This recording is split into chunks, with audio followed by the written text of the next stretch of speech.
Bismillahirrahmanirrahim. Assalamualaikum warahmatullahi wabarakatuh. Di sini saya akan memaparkan pembahasan soal ujian akhir semester mata kuliah kecerdasan buatan yang diampu oleh Bapak Ridwan Ilyas, Skom MT. Sebelumnya izinkan saya untuk memperkenalkan diri terlebih dahulu. Nama saya Intan Pitaloka dengan NIM 3411201113 dari kelas D.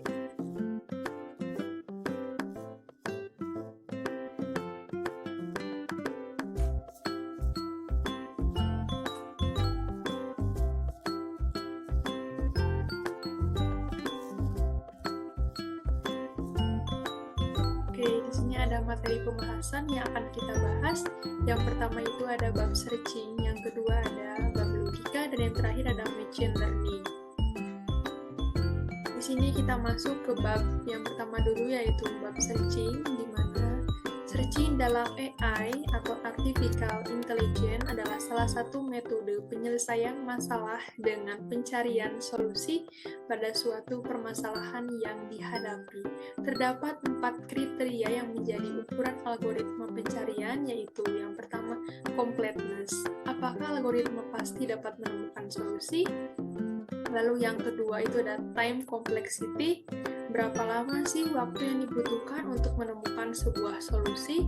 Lalu yang ketiga ada space complexity. Berapa memori atau resource yang diperlukan untuk melakukan pencarian? Dan yang terakhir ada optimality. Apakah algoritma tersebut dapat menemukan solusi yang terbaik jika terdapat beberapa solusi yang berbeda? Untuk mendeskripsikan masalah dengan baik harus mendefinisikan suatu ruang keadaan atau state space. Lalu yang kedua, menetapkan satu atau lebih keadaan atau initial state. Yang ketiga, menetapkan satu atau lebih tujuan atau goal state. Dan yang terakhir, menetapkan kumpulan aturan. Lalu, cara untuk merepresentasikan ruang keadaan yaitu dengan menggunakan graph dan tree. Graph adalah kumpulan dari node atau titik untuk menunjukkan arah dari suatu keadaan ke keadaan lain. Node akan terus memproses keadaan sampai menemukan solusi akhir. Sedangkan tree adalah struktur pohon yang digunakan untuk menghindari adanya kemungkinan proses pelacakan suatu node secara berulang sampai dengan menemukan solusinya. Lalu di sini masuk ke dalam metode heuristik, di mana metode ini merupakan teknik analisa yang digunakan untuk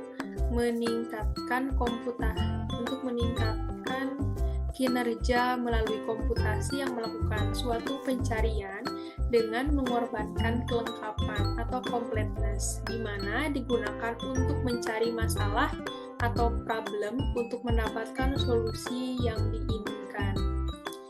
Metode heuristik ini sangat dibutuhkan karena berguna untuk menghitung biaya perkiraan atau estimasi dari simpul awal sampai simpul akhir, dengan tujuan untuk mendapatkan nilai optimum, juga untuk mengevaluasi keadaan masalah individual dan menentukan seberapa jauh hal tersebut bisa digunakan untuk mendapatkan solusi yang diinginkan.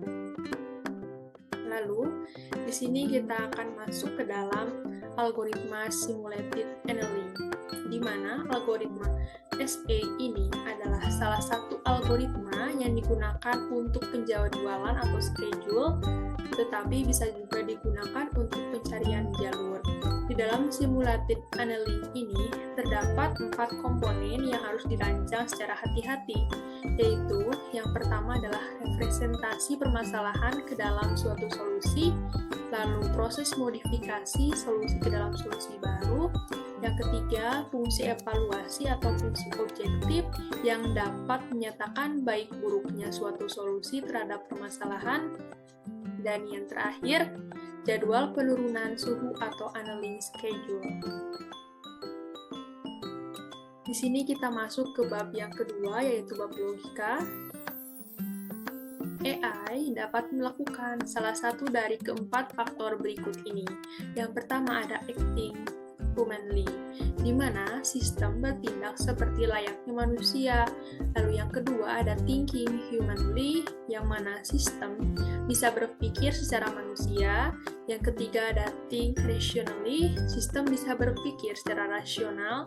Lalu yang keempat ada act rationally, yang mana sistem bisa bertindak secara rasional. Lalu, mesin logika dalam proses kecerdasan buatan akan belajar untuk memperkaya pengetahuannya secara mandiri. Ia mempelajari pengalaman saat sistem sedang digunakan oleh user. Selain itu juga program untuk mengoreksi dirinya sendiri ketika melakukan suatu kesalahan. Sistem AI mampu beroperasi dengan menggabungkan beberapa dataset yang besar yang kemudian akan diolah dengan algoritma tertentu untuk menemukan suatu pola pada data. Lalu di sini ada metode logika fuzzi, di mana logika fuzzi ini digunakan untuk menerjemahkan suatu besaran yang diekspresikan menggunakan bahasa atau linguistik. Misalkan dalam sebuah game, kecerdasan ini yang membuat game dapat berperilaku sealami mungkin seperti manusia. Pada game dikembangkan kecerdasan buatan di mana salah satu elemennya berupa NPC atau non-playable karakter yang mampu mengenali emosi dari teks berbahasa Indonesia sekaligus mampu menanggapi perilaku sesuai dengan jenis emosinya. Untuk mendapatkan kemampuan perilaku layaknya manusia inilah digunakan klasifikasi teks sebagai penentu jenis emosi dan logika fuzzi sebagai penentu perilaku dari NFS sesuai dengan jenis emosinya. Logika fuzzi ini menawarkan beberapa karakteristik unik yang menjadikannya suatu pilihan yang baik dalam menangani berbagai masalah, khususnya pada sistem kontrol. Lalu di sini kita masuk ke bab terakhir, yaitu bab machine learning, di mana machine learning atau ML ini adalah mesin yang dikembangkan untuk bisa belajar dengan sendirinya tanpa arahan dari penggunanya. Dalam hal ini, machine learning memiliki kemampuan untuk memperoleh data yang ada dan data yang diperoleh sehingga bisa melakukan tugas tertentu. Tugas yang dapat dilakukan oleh ML sangat beragam, tergantung dari apa yang dipelajari. Peran ML banyak membantu manusia dalam berbagai bidang. Bahkan saat ini penerapan ML dapat ditemukan dalam kehidupan sehari-hari, seperti contohnya fitur face unlock, iklan yang muncul. Dengan contoh tersebut, potensi machine learning dalam kehidupan sehari-hari sangat besar. Dengan adanya ML juga akan menjadi lebih modern dan lebih canggih.